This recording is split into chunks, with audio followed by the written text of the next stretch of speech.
எல்லாருக்கும் வணக்கம். இது உங்கள் study with Dharshini YouTube channel. நம்ம இந்த வீடியோவில் February 13ஆம் தேதிக்கான கரண்ட் அஃபேர்ஸ் பார்க்க போகிறோம். இன்றைக்கான கரண்ட் அஃபேர்ஸ் பார்க்கறதுக்கு முன்னாடி எஸ்டர்டே கரண்ட் அஃபேர்ஸ் வந்து ரிவிஷன் பார்த்துட்டு ஸ்டார்ட் பண்ணலாம். So yesterday 12th February current affairs revision. First question, எல்லாரும் கொஸ்டின் கேட்க ஆன்சர் வந்து கமெண்ட்டில் பண்ணுங்கள். ஃபர்ஸ்ட் கொஸ்டின், இந்தியாவின் முதல் இசைச்சாலை எங்கு திறக்கப்பட்டுள்ளது?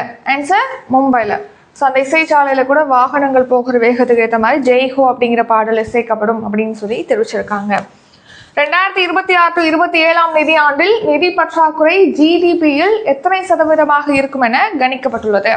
ஆன்சர் 4.3%. இந்த நிதியாண்டு அப்படின்னா 4.4%. இந்தியன் ஓவர்சீஸ் வங்கியானது தொடங்கப்பட்டு தற்போது எத்தனை ஆண்டுகள் நிறைவடைந்துள்ளது? ஆன்சர் 90 ஆண்டுகள் நிறைவடைந்துள்ளது. சமக்கர சிக்ஷா திட்டம் எந்த ஆண்டு தொடங்கப்பட்டது?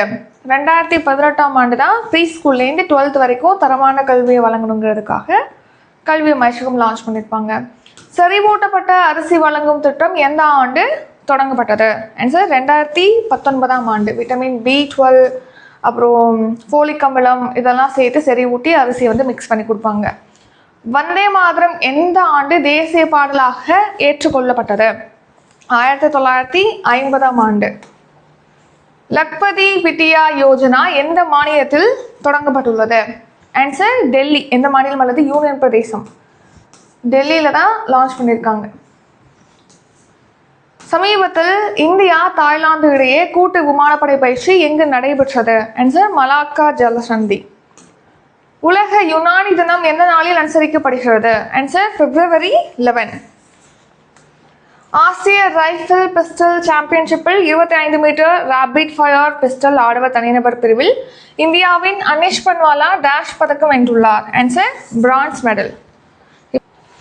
February 13 டுடே கரண்ட் அஃபேர்ஸ் வந்து பார்க்கலாம். அதுக்கு முன்னாடி இன்னைக்கு என்ன குவாட் அப்படின்னா, do not disturb yourself by imagining whole life at once. அதாவது இப்போது இதை வந்து நம்ம டெலிகிராம் சேனலில் இந்த போஸ்ட் வந்து சென்ட் பண்ணியிருப்போம். என்னென்னா, உங்களோட முழு வாழ்க்கையே ஒரே ஒரு விஷயம் நடக்குது அப்படின்னு வச்சுட்டு முழு வாழ்க்கையை ஒரே நேரத்தில் நீங்கள் இமேஜின் பண்ணி நீங்களே உங்களை வந்து டிஸ்டர்ப் பண்ணாதீங்க அப்படிங்கிறதான் இந்த குவாட்டு.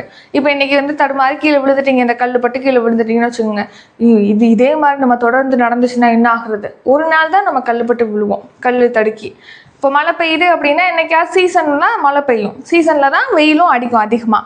ஸோ அப்போ நம்ம என்ன நினைக்கிறோம், டெய்லி இது நடக்கும், அப்போ நம்ம வாழ்க்கை என்ன ஆகுறது, இதோட நம்ம காலி இது தொடர்ந்து நடந்துச்சுன்னா அவ்வளோதான், நம்ம வாழ்க்கையை முடிஞ்சிருச்சு. இந்த மாதிரி ஒரே நேரத்தில் உங்கள் முழு வாழ்க்கையும் ஓட்டி பார்க்குறத விடுங்க. நீங்கள் அன்றைக்கி என்ன நடக்குதோ அதை பாருங்கள். இன்றைக்கி ஒரு விஷயம் நடந்துச்சுன்னா இதே தான் வாழ்க்கை முழுக்க நடக்க போகிற மாதிரி ஒரே டைமுக்கு உங்கள் ஃபுல் லைஃபையுமே வந்து ஒரு படமாக ஓட்டி காமிக்காதீங்க உங்களுக்கு. அதனால உங்களுக்கு டிஸ்டர்ப் கொடுக்காதீங்க, டிஸ்டர்ப் பண்ணாதீங்க உங்களை அப்படிங்கிறது தான் இன்றைக்கான குவாட். சரி, இப்போ நம்ம வந்து கரண்ட் அஃபேர்ஸ் பார்க்கலாம். First topic, index and report. 2024ஆம் ஆண்டுக்கான உலகளாவிய ஆராய்ச்சி மற்றும் மேம்பாட்டு செலவினங்களில் இந்தியா எத்தனையாவது இடத்தில் உள்ளது? ஆன்சர் 7ஆம் இடம். ஸோ இப்போ WIPO world intellectual property organisation, உலக அறிவுசார் சொத்துரிமை கூட்டமைப்பு, WIPO தான் ரிசர்ச் அண்ட் டெவலப்மெண்ட், ஆராய்ச்சி மற்றும் மேம்பாட்டுக்காக எந்தெந்த நாடுகள் அதிகமாக ஸ்பெண்ட் பண்ணுறாங்க, செலவு பண்ணுறாங்க அப்படிங்கிற லிஸ்ட்டை வந்து ரிலீஸ் பண்ணியிருக்காங்க. அதில் இந்தியா பார்த்திங்கன்னா 7ஆவது இடத்த பிடிச்சிருக்கு. ரிசர்ச் அண்ட் டெவலப்மெண்ட் அப்படின்னா இப்போ ஒரு நாடு வந்து பழைய கதையே சொல்லிக்கிட்டு ஓட்ட முடியாது இல்லையா, புதுசாக ஒன்று உருவாக்கணும். இப்போ ஒரு மொபைல் ஃபோன் யூஸ் பண்ணுறோம், அடுத்தே ஒரு நியூ வேரியன்ட் அப்படிங்கிறது, நியூ மாடல் அப்படிங்கிறத இன்ட்ரடியூஸ் பண்ணுவாங்க. ஸோ உலகம் போக போக இந்த டெக்னாலஜி இம்ப்ரூவ் பண்ணிகிட்டே இருக்கணும், அதுக்காக நம்ம ரிசர்ச் பண்ணணும், டெவலப் பண்ணணும் அப்படிங்கிறது இம்பார்ட்டன்ட் இருக்குது. அப்போ அதுக்கான ஸ்பெண்டிங்ஸையும் நம்ம இன்க்ரீஸ் பண்ணணும் ரிசர்ச் அண்ட் டெவலப்மெண்ட்டுக்கு. ஸோ அந்த மாதிரி ரிசர்ச் அண்ட் டெவலப்மெண்ட்டுக்கு அதிகமாக ஸ்பெண்ட் பண்ணக்கூடிய நாடுகள் அப்படின்னு பார்த்தோன்னா ஃபஸ்ட்டு பிளேஸில் சீனா இருக்குது. உலகிலே R&Dக்கு அதிக செலவு செய்யக்கூடிய நாடாக சீனா வந்து $785.9 பில்லியன் செலவோட ஃபஸ்ட்டு பிளேஸில் இருக்குது. செகண்ட் பிளேஸில் அமெரிக்கா, தேர்ட் பிளேஸ் வந்து ஜப்பான், ஃபோர்த் பிளேஸ் வந்து ஜெர்மனி, அடுத்த 5th பிளேஸில் தென்கொரியா. நம்ம இந்தியா எத்தனாவது இடத்துல இருக்குது? 7ஆவது இடத்துல இருக்குது. ஸோ இந்த ஸ்பெண்டிங் சம்மந்தமாக ரிலீஸ் பண்ணது யாருன்னா உலக அறிவுசார் சொத்துரிமை அமைப்பு, WIPO. இந்த வேர்ல்டு இன்டலெக்சுவல் ப்ராப்பர்ட்டி ஆர்கனைசேஷன் அப்படிங்கிறது எப்போ ஸ்டார்ட் பண்ணாங்கன்னா 1967 ஜூலை 14ஆம் தேதி. இதோட ஹெட் குவார்ட்டர்ஸ் சுவிட்சர்லாந்தில் ஜெனீவாவில் இருக்குது. மெம்பர் 194 நாடுகள் வந்து மெம்பராக இருக்காங்க. இதோட தலைவராக டாரன் டேங் வந்து இருக்காரு, WIPO தலைவராக. அடுத்ததாக ரீசன் நியூஸ். 2025ஆம் ஆண்டுக்கான ஊழல் மிகுந்த நாடுகள் தரவரிசை வந்து ரிலீஸ் பண்ணியிருப்பாங்களே ரீசெண்டாக. ஸோ அதில் பார்த்தீங்கன்னா 91வது இடத்த இந்தியா வந்து பிடிச்சிருக்கு. அப்போ ஃபர்ஸ்ட் பிளேஸில் எந்த நாடு இருக்குது? இதுக்கான ஆன்சரை கமெண்ட் பண்ணுங்கள். இது உங்களுக்கான கொஸ்டின். ரீசெண்டாக தான் இந்த இண்டெக்ஸை பார்த்துருப்போம். கச்சா எண்ணெய் இறக்குமதியில் இந்தியா 3rd பிளேஸு. அடுத்து உலகின் வலிமையான பாஸ்போர்ட். ஸோ அதில் பார்த்தீங்கன்னா இந்தியா வந்து 80வது இடத்துல இருக்குது. நெக்ஸ்ட் பொறுப்பான நாடுகள் பட்டியலில் இந்தியா 16வது இடம். ஆசிய உற்பத்தி குறியீட்டில் 6வது இடம். உள்நாட்டு விமான போக்குவரத்தில் இந்தியா வந்து 3வது மிகப்பெரிய நாடாக இருக்கு. இதெல்லாம் ரீசன் இண்டெக்ஸு. அடுத்த எக்கனாமி. நாட்டில் எத்தனை லட்சம் வரை வருமானம் பெறுவோர் வருமான வரி செலுத்த தேவையில்லை? 12.75 லட்சம். ஸோ அதாவது உங்களுக்கு வருமான வரி விலக்கு அப்படிங்கிறது வந்து 12 லட்சம் வரைக்கும் சம்பாதிக்கிறவங்களுக்கு வருமான வரி விலக்கு இருக்குது. இதுக்கு முன்னாடி 7 லேக்காக இருந்திருக்கும். போன நிதியாண்டில் தான் என்ன பண்ணியிருப்பாங்க, 12 லட்சமாக அந்த வருமான வரி விலக்குக்கான தொகையை வந்து இன்க்ரீஸ் பண்ணியிருப்பாங்க. இப்போ 12 லட்சம் சம்பாதிச்சாலே வருமான வரி கட்டணுமா இயர்லி அப்படின்னு பார்த்தா கிடையாது. 12,75,000 ரூபாய் வரைக்கும் சம்பாதிக்கிறாங்க அப்படின்னா அவங்க வருமான வரி கட்ட செலுத்த தேவையில்லை. அதை விட கூடுதலாக சம்பாதிக்கும் போது அவங்க அந்த தனிநபர் வருமான வரி அப்படிங்கிறது செலுத்தணும். 12 லட்சம் அப்படிங்கிறது வருமான வரி விலக்கு தொகை. 75,000 அப்படிங்கிறது இந்த கழிவு தொகை அப்படின்னு சொல்லிட்டு அதை விலக்களிக்கிறாங்க. 75,000க்கு நீங்கள் கட்ட வேணாம். ஸோ மொத்தமாக 12,75,000 நீங்கள் இயர்லி இன்கம் இருக்குது அப்படின்னா நீங்கள் வருமான வரி செலுத்த தேவையில்லை. அதை விட கூடுதலாக போனால் செலுத்தணும். அடுத்து இப்போது வருமான வரி கணக்கு தாக்கல் செய்கிறாங்க இல்லையா, அப்படி செய்கிறவங்களோட எண்ணிக்கை அப்படிங்கிறது 2013-14 5.26 கோடியாக இருந்துச்சு.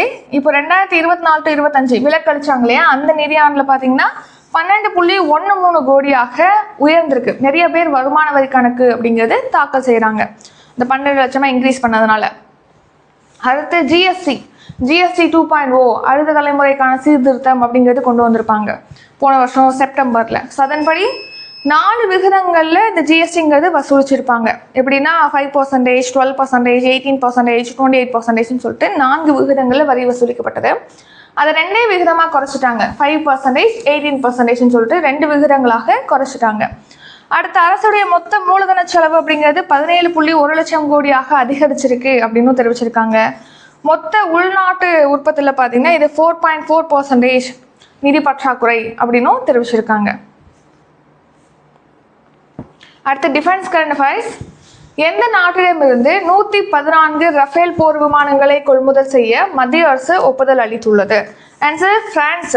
ஸோ பிரான்ஸ் நாட்டுடைய டசால்ட் ஏவியேஷன் அப்படிங்கிற நிறுவனத்துக்கு தான் இப்போ என்ன பண்ண போகிறோம், இந்த ரஃபேல் போர் விமானங்களை வாங்க போகிறோம். ஸோ இப்போ புதுசாக 114 ரஃபேல் போர் விமானங்களை வாங்குறதுக்கு முடிவு பண்ணியிருக்காங்க. அது வாங்குறதுக்கு பிரான்ஸ்லேருந்து வாங்குறதுக்கு இப்போது பாதுகாப்பு அமைச்சகம் அப்படிங்கிறது ஒப்புதல் அளிச்சிருக்காங்க. ஸோ இப்போ பிரான்ஸ் நாட்டுடைய அதிபரான இமானுவேல் மேக்ரான் அவர்கள் வந்து நம்ம நாட்டுக்கு இப்போது ஃபெப்ரவரியில் வந்து வருவதாக சொல்லியிருக்காங்க. February 17. ஸோ அதில் வந்து இந்த ஒப்பந்தம் பற்றி பேசலாம், அதில் கையெழுத்து வாய்ப்பு இருக்குது அப்படிங்கிற மாதிரி பேசுகிறாங்க. சரி கவனிங்க, மொத்தமாக வந்து பாதுகாப்பு அமைச்சகம் ஒரு 3.6 lakh crore வந்து இராணுவ தளவாடங்களை கொள்முதல் செய்யறதுக்கு திட்டமிட்டிருக்காங்க. ஸோ அதோட ஒரு பகுதியாக தான் பிரான்ஸுக்கிட்டேருந்து 114 ரஃபேல் போர் விமானங்களை கொள்முதல் செய்யறதுக்கு திட்டமிட்டிருக்காங்க. ஸோ அது யாருக்கிட்டேருந்து வாங்குறாங்க, பிரான்ஸுடைய டசால்ட் ஏவியேஷன் நிறுவனத்துக்கிட்டேருந்து வாங்குறாங்க. இந்த 114 பார்த்தோம் இல்லையா, அதில் 18 ரஃபேல் போர் விமானங்கள் வந்து டசால்ட் ஏவியேஷன் நிறுவனத்துலேருந்தே அங்கேருந்தே தயாரித்து வழங்கப்படும். ஸோ மீதமுள்ள விமானங்கள்லாம் 50% வந்து உள்நாட்டில் தயாரிக்கப்படும் அப்படின்னு சொல்லி தெரிவிச்சிருக்காங்க இந்தியாவில்.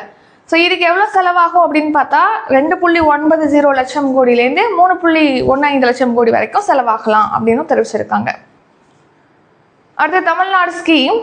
குடிசை இல்லா தமிழகம் என்ற இலக்கை எட்டும் வகையில் செயல்படுத்தப்படும் திட்டம் எது? ஆன்சர் கலைஞர் கனவு இல்லம் திட்டம். ஸோ கலைஞர் கனவு இல்லம் திட்டம் வந்து 2024 to 25 லான்ச் பண்ணியிருப்பாங்க. 2030ஆம் ஆண்டுக்குள்ள ஒரு 8 லட்சம் வீடுகளை வந்து கட்டணும், அதாவது குடிசை வீடுகளை காங்கிரீட் வீடுகளாக மாற்றணும் அப்படிங்கிற வகையில் தான் இந்த திட்டத்தை லான்ச் பண்ணியிருப்பாங்க. இதில் பார்த்தீங்கன்னா மொத்தமாக 8 லட்சம் வீடுகள் கட்டுவதற்கு திட்டமிட்டிருக்காங்க இல்லையா. 2024 to 25 1 லட்சம் வீடு, 2025 to 26 1 லட்சம் வீடு கட்டப்படும் சொல்லி அறிவிச்சிருப்பாங்க. அடுத்து இந்த வருஷம் பார்த்தீங்கன்னா இன்னும் 1 லட்சம் வீடுகள் வந்து கட்டுவதற்கு ஒப்புதலும் அளிச்சிருக்காங்க. முதலமைச்சர் ஸ்டாலின் அவர்கள் வந்து அறிவிப்பு வெளியிட்டிருக்காங்க. 1,00,000 வீடு வந்து கட்டி முடிச்சிட்டாங்க. இன்னும் 1,00,000 வீடுகள் கட்டப்பட்டு வருவதாக சொல்லியிருக்காங்க. இன்னும் 1,00,000 வீடுகள் கட்டுவதற்கு அறிவிப்பு அப்படிங்கிறது வெளியாகிருக்கு. ஸோ இந்த திட்டத்தில் பார்த்தீங்கன்னா ஒரு வீட்டோட மதிப்பீடு எவ்வளோ அப்படின்னா 3.50 லட்சம், 3.50 லட்சம். ஸோ அப்போ ஒரு நிதியாண்டுக்கு 3,500 கோடி அப்படிங்கிறது ஒதுக்கீடு செஞ்சுருக்காங்க. போன நிதியாண்டு 3,500 கோடி, இந்த நிதியாண்டு 3,500 கோடின்னு சொல்லிட்டு இந்த ஸ்கீமுக்காக ஒதுக்கீடு பண்ணியிருக்காங்க. ஒரு வீட்டோட மதிப்பீடுங்கிறது 3.50 லேக். ஸோ 1,00,000 வீடுகள் முழுமையாக கட்டி முடிச்சிட்டாங்க. 1,00,000 வீடுகள் இப்போ கட்டுமான பணிகள்ங்கிறது நடக்குது. அடுத்து தமிழ்நாடு கரண்ட் அஃபேர்ஸ். எகிப்து பிரமிடு கல்லறைகளில் எத்தனை ஆண்டுகள் பழமையான தமிழ் பிராமி கல்வெட்டுகள் கண்டறியப்பட்டுள்ளன? ஆன்சர் 2000 ஆண்டுகள்.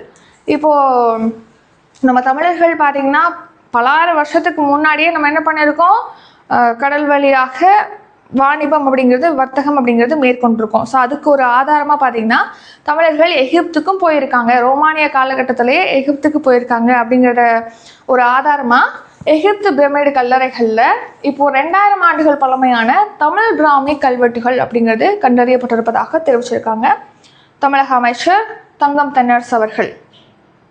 ஸோ இப்போ எகிப்து பிரமிடில் 2000 ஆண்டுகள் பழமையான தமிழ் பிராமி கல்வெட்டுகள் கண்டுபிடிச்சிருக்காங்க இல்லையா, அதில் பார்த்தீங்கன்னா சிகை கொற்றன் அப்படிங்கிற ஒரு தமிழ் வணிகரோட பேர் வந்து 5 வெவ்வேறு பிரமிடுகளில் 8 தடவை இடம்பெற்றிருக்கு அப்படின்னும் தெரிவிச்சிருக்காங்க. ஸோ அப்போ நம்ம தமிழ்நாடு வந்து ஒரு பழமையான ஒரு வர்த்தக உறவை கொண்டிருக்காங்க அப்படிங்கிறதுக்கு இது ப்ரூஃபாக இருக்குது. அடுத்த தமிழ்நாடு கரண்ட் அஃபேர்ஸ். தமிழ்நாட்டின் உற்பத்தி வளர்ச்சி எத்தனை சதவீதமாக உள்ளது? அதாவது 2024 to 25. ஆன்சர் 14.7%. 2024-25 தமிழ்நாட்டுடைய உற்பத்தி வளர்ச்சிங்கிறது 14.7% இருந்திருக்கு. ஸோ இதுவே நம்ம இந்தியாவுடைய உற்பத்தி வளர்ச்சி அப்படிங்கிறது பார்த்தீங்கன்னா 4.5% தான் இருந்திருக்கு. இப்போ 3 மடங்கு தமிழ்நாட்டுடைய வளர்ச்சி அப்படிங்கிறது அதே காலகட்டத்தில் இன்க்ரீஸ் ஆகிருக்கு 14.7%. அடுத்து மின்னணு ஏற்றுமதியில், மின்னணு பொருட்கள் ஏற்றுமதி செய்கிறாங்களே வெளிநாடுகளுக்கு எக்ஸ்போர்ட் பண்ணுறது, அதில் நம்ம ஸ்டேட்டோட பங்கு பார்த்தீங்கன்னா 41% இருக்குது. அடுத்து மின்னணு உதிரி பாகங்கள் உற்பத்தி திட்டத்துக்காக இன்வெஸ்ட் பண்ணுறதுல 60% வந்து தமிழ்நாட்டுடைய முதலீடுகளுக்கானது அப்படின்னும் தெரிவிச்சிருக்காங்க. இந்த மின்னணு பொருட்கள் உற்பத்தி ஏற்றுமதியில் முன்னிலை மாநிலமாக நம்ம தமிழ்நாடு இருக்குன்னு கூட நம்ம ரீசெண்டாக பார்த்துருப்போம். அடுத்து 71 தனியார் நிறுவனங்களுடைய புதிய உற்பத்தி திட்டங்களுக்கு இப்போ முதலமைச்சர் ஸ்டாலின் அவர்கள் அடிக்கல் நாட்டியிருக்காங்க. லாஸ்ட் 5 இயர்ஸில் 7 title park, mini title park வந்து ஓப்பன் பண்ணியிருக்காங்க. அது மட்டும் இல்லாமல் இப்போது 11 டைட்டில் அப்புறம் மினி டைட்டில் பார்க் வந்து கட்டுமான பணிகள் அப்படிங்கிறது நடைபெற்று வருது. நெக்ஸ்ட் 2 அக்ரிமெண்ட்ங்கிறது சைன் பண்ணியிருக்காங்க. ஒன்று பார்த்தீங்கன்னா பாரத் பயோடெக் நிறுவனமானது 5000 கோடியில் முதலீடு பண்ணி 5000 பேருக்கு வேலைவாய்ப்பு வழங்கும் வகையில் காஞ்சிபுரம் மாவட்டத்தில் உயிரியல் மற்றும் மருந்துகள் உற்பத்தி திட்டத்துக்காக ஒரு அக்ரிமெண்ட் சைன் ஆயிருக்கு. அடுத்து ஹூண்டாய் மோட்டார்ஸ் இந்தியா நிறுவனம், இந்த ஹூண்டாய் மோட்டார்ஸ் இந்தியா ஃபவுண்டேஷன் நிறுவனம் பார்த்தீங்கன்னா 7000 மாணவர்களுக்கு திறன் பயிற்சியானது மேற்கொள்வதற்காக ஒரு அக்ரிமெண்ட் அப்படிங்கிறதும் சைன் ஆயிருக்கு, MOU வந்து சைன் ஆயிருக்கு. அடுத்த world and international current affairs. சமீபத்தில் கெசானி புயலால் கீழ்கண்ட எந்த நாடு பாதிக்கப்பட்டுள்ளது? Answer Madagascar. ஸோ இந்திய பெருங்கடலில் உள்ள ஒரு தீவு நாடு தான் மடகாஸ்கர். இந்த மடகாஸ்கர் பார்த்தீங்கன்னா இந்த கெசானி புயல்னால இப்போது பாதிக்கப்பட்டிருக்கு. அதில் 20 பேர்கிட்ட கூட உயிரிழந்திருப்பதாக தெரிவிச்சிருக்காங்க. ஸோ லாஸ்ட்டாக ஜனவரி 31 தான் அங்கே ஃபைட்யா புயல்னாலே அவங்க பாதிக்கப்பட்டிருந்தாங்க. இப்போது அதே நாடு வந்து கெசானி அப்படிங்கிற புயலாலையும் பாதிக்கப்பட்டிருக்கு. அடுத்த ரீசன்ட் நியூஸ். ராகசா புயலால் தைவான், பிலிப்பைன்ஸ் நாடுகள் பாதிக்கப்பட்டிருக்கு. மோந்தா புயலுக்கு வந்து தாய்லாந்து நாடு பேர் வச்சிருக்கு. கால்மேகு புயலால் பிலிப்பைன்ஸ் நாடு பாதிக்கப்பட்டிருந்தது. சென்னியார் புயல், இதுக்கு வந்து ஐக்கிய அரபு அமீரகம் தான் பேர் வச்சிருக்கு. மோந்தா புயல் இப்போ தான் பார்த்தோம். அடுத்து டிட்வா புயல், அதுக்கு எந்த நாடு பேர் வச்சுச்சுன்னா ஏமன் நாடு. தென்மேற்கு வங்கக்கடலில் உருவானதான் டிட்வா புயல். National current affairs. எந்த ஆண்டுக்குள் யானைக்கால் நோயை ஒழிப்பதற்கு இலக்கு நிர்ணயிக்கப்பட்டுள்ளது? ஆன்சர் 2027. ஸோ 2027க்குள்ள இந்தியாவில் வந்து யானைக்கால் நோயை வந்து முற்றிலுமாக ஒழிக்கணும் அப்படின்னு சொல்லிட்டு டார்கெட் வச்சுருக்காங்க. ஸோ இந்தியா வந்து 2027க்குள்ள யானைக்கால் நோய், அதாவது லிம்பாட்டிக் பைலேரியாசிஸ் அப்படிங்கிற நோயை வந்து ஒழிக்கிறதுக்கு டார்கெட் வச்சுருக்காங்க. இந்த நோய் பார்த்திங்கன்னா ஒட்டுண்ணி புழுக்கள் வந்து கடிக்கிறதுனால ஏற்படுது. எப்படி இன்னொருத்தவங்களுக்கு பரவுது அப்படின்னா, இந்த நோயால் பாதிக்கப்பட்டவங்களை கடிச்ச கொசோ மற்ற நபர்களை கடிக்கும் போது இந்த நோயானது பரவுது அப்படின்னு சொல்லிட்டு தெரிவிக்கிறாங்க. பைலேரியா நுண்புழுக்களால் இந்த நோய் ஏற்படுது, அதெல்லாம் ஒட்டுண்ணி புழுன்னு சொல்கிறோம். அந்த புழுவால் பாதிக்கப்பட்ட நபருக்கு இந்த நோய் ஏற்படுது. அந்த நோயிலேருந்து கொசுக்கள் மூலமாக மற்றவங்களுக்கு இது பரவுது. ஸோ வெப்பமண்டல காலநிலைகளில் இந்த நோய் அப்படிங்கிறது ஏற்படுது. நெக்ஸ்ட்டு தோல் திசுக்கள், அதுலேயே முக்கியமாக கால்கள், கைகள், இதெல்லாம் பிறப்புறுப்பு, இதெல்லாம் பார்த்திங்கன்னா வீக்கம் ஏற்படும். யானை தோல் மாதிரி கொஞ்சம் நல்லா தடிமனான தோலாக வந்து உருவாகும். அதுதான் நம்ம யானைக்கால் நோய் அப்படின்னு சொல்லிட்டு நம்ம சொல்கிறோம். இந்த நோயை நீக்கிறதுக்காக, அது குறித்த விழிப்புணர்வு ஏற்படுத்துறதுக்காக நாடு தழுவிய பிரச்சாரத்தை இப்போ சுகாதார அமைச்சர் ஜே.பி. நட்டா அவர்கள் வந்து தொடங்கி வச்சுருக்காங்க. அடுத்த ரீசன் நியூஸ், இப்போது நாய்க்கடினால ரேபிஸ் ஏற்படுது இல்லையா, அதை வந்து ஒழிக்கணும் அப்படின்னு சொல்லிட்டு டார்கெட் வச்சுருக்கோம் 2030க்குள்ளே. அடுத்து 500 ஜிகாவாட் புதுப்பிக்கத்தக்க எரிசக்தி திறனை அடையிறதுக்கு 2030க்குள்ளே அடையணும்னு டார்கெட் இருக்குது. பழங்குடியின மக்கள் அப்புறம் பாதிக்கப்படக்கூடிய மக்கள்கிட்ட 2047ஆம் ஆண்டுக்குள்ளே அறிவால் செல் இரத்த சோகை நோயை வந்து ஒழிக்கிறதுக்கு டார்கெட் இருக்குது. 2047க்குள்ளே 100 ஜிகாவாட் வந்து அணுமின் சக்தி மூலமாக மின்சாரம் உற்பத்தி செய்யறதுக்கு டார்கெட் இருக்குது. அடுத்து 2070க்குள்ளே நம்ம கரியமல வாயு சமநிலை அடையிறதுக்கும் டார்கெட் வச்சுருக்கோம். ஸ்போர்ட்ஸு, ஆசிய ரைஃபிள் பிஸ்டல் சாம்பியன்ஷிப்பில் 50 மீட்டர் ரைஃபிள் 3 பொசிஷன்ஸ் பிரிவில் தங்கம் வென்றவர் யார்? ஆன்சர் ஐஸ்வரி பிரதாப் சிங் தான். இப்போ டெல்லியில் நடக்கக்கூடிய ஆசிய ரைஃபிள் பிஸ்டல் துப்பாக்கி சுடுதல் சாம்பியன்ஷிப் போட்டியில் 50 மீட்டர் ரைஃபிள் 3 பொசிஷன்ஸ் பிரிவில் வந்து தங்கப்பதக்கம் வின் பண்ணியிருக்காரு ஐஸ்வரி பிரதாப் சிங். ஸோ ஐஸ்வரி பிரதாப் சிங் வந்து 50 மீட்டர் ரைஃபிள் 3 பொசிஷன்ஸில் வந்து தங்கப்பதக்கம் வின் பண்ணியிருக்காரு. அடுத்து 50 மீட்டர் ரைஃபிள் 3 பொசிஷன்ஸில் டீம் அணிகள் பிரிவில் தங்கப்பதக்கம் வின் பண்ணியிருக்காங்க ஐஸ்வரி பிரதாப் சிங், நீரஜ் குமார், அகில் ஷியோரன் ஆகியோர். அடுத்து 50 மீட்டர் 3 பொசிஷன்ஸ் ரைஃபிள் 3 பொசிஷன்ஸில் ஜூனியர் ஆடவர் பிரிவில் அட்சியன் கர்மாகர் வந்து உலக சாதனையோட தங்கப்பதக்கத்தை வின் பண்ணியிருக்காரு. அடுத்து ஷார்ட் நியூஸ், இப்போ வடகொரிய அதிபர் கிம் ஜோங் உன் இருக்கார் இல்லையா, அவருடைய மகள் தான் கிம் ஜூ ஏ. அவங்க தான் அந்த நாட்டுடைய எதிர்கால அதிபராக அறிவிக்கப்பட இருப்பதாக தெரிவிச்சிருக்காங்க. அடுத்த அவ்வளோதான் இன்றைக்கான கரண்ட் அஃபேர்ஸோட ரிவிஷன் பார்த்துட்டு நம்ம முடிச்சுக்கலாம். அதுக்கு முன்னாடி இப்போ 17ஆம் தேதி நமக்கு கரண்ட் அஃபேர்ஸ் டெஸ்ட் பேட்ச் வந்து ஸ்டார்ட் ஆகுது. 22ஆம் தேதி குரூப் 2 குரூப் 4க்கு ஹோல் பேட்ச் வந்து ஸ்டார்ட் ஆகுது. 25ல் மேக்ஸ் பேட்ச் வந்து ஸ்டார்ட் ஆகுது. அப்கமிங் டெஸ்ட் பேட்ச் பற்றி டீட்டெயிலாக டிஸ்கிரிப்ஷனில் இருக்குது, செக் பண்ணி பார்த்துக்குங்க. இப்போ நம்ம ரிவிஷன் பார்த்துடலாம். 2024ஆம் ஆண்டுக்கான உலகளாவிய ஆராய்ச்சி மற்றும் மேம்பாட்டு செலவினங்களில் இந்தியா எத்தனையாவது இடத்தை பிடித்துள்ளது? ஆன்சர் 7ஆம் இடம். நாட்டில் எத்தனை லட்சம் வரை வருமானம் பெறுவோர் வருமான வரி செலுத்த தேவையில்லை? ஆன்சர் 12.75 லட்சம் ஆண்டு வருமானம். எந்த நாட்டிற்கு 114 ரஃபேல் போர் விமானங்களை கொள்முதல் செய்ய மத்திய அரசு ஒப்புதல் அளித்துள்ளது? Answer France. குடிசையில்லா தமிழகம் என்ற இலக்கை எட்டும் வகையில் செயல்படுத்தப்படும் திட்டம் எது? ஆன்சர் கலைஞர் கனவு இல்லம் திட்டம். எகிப்து பிரமிடு கல்லறைகளில் எத்தனை ஆண்டுகள் பழமையான தமிழ் பிராமி கல்வெட்டுகள் கண்டறியப்பட்டுள்ளன? ஆன்சர் 2000 ஆண்டுகள். தமிழ்நாட்டின் உற்பத்தி வளர்ச்சி எத்தனை சதவீதமாக உள்ளது 2024 to 25? ஆன்சர் 14.7%. சமீபத்தில் கெசானி புயலால் கீழ்கண்ட எந்த நாடு பாதிக்கப்பட்டுள்ளது? Answer Madagascar. எந்த ஆண்டுக்குள் யானைக்கால் நோயை ஒழிப்பதற்கு இலக்கு நிர்ணயிக்கப்பட்டுள்ளது? ஆன்சர் 2027ஆம் ஆண்டுக்குள். ஆசிய ரைஃபிள் பிஸ்டல் சாம்பியன்ஷிப்பில் 50 மீட்டர் ரைஃபிள் 3 பொசிஷன்ஸ் பிரிவில் தங்கம் வென்றவர் யார்? ஆன்சர் ஐஸ்வரி பிரதாப் சிங். இத்துடன் இன்றைக்கான கரண்ட் அஃபேர்ஸ் வீடியோ நிறைவடைகிறது. இந்த வீடியோ உங்களுக்கு பிடிச்சிருந்தா லைக் பண்ணுங்கள், ஷேர் பண்ணுங்கள். நம்ம சேனலில் நீங்கள் இன்னும் சப்ஸ்கிரைப் பண்ணலைன்னா மறக்காமல் சப்ஸ்கிரைப் பண்ணிக்கோங்க. நன்றி, வணக்கம்.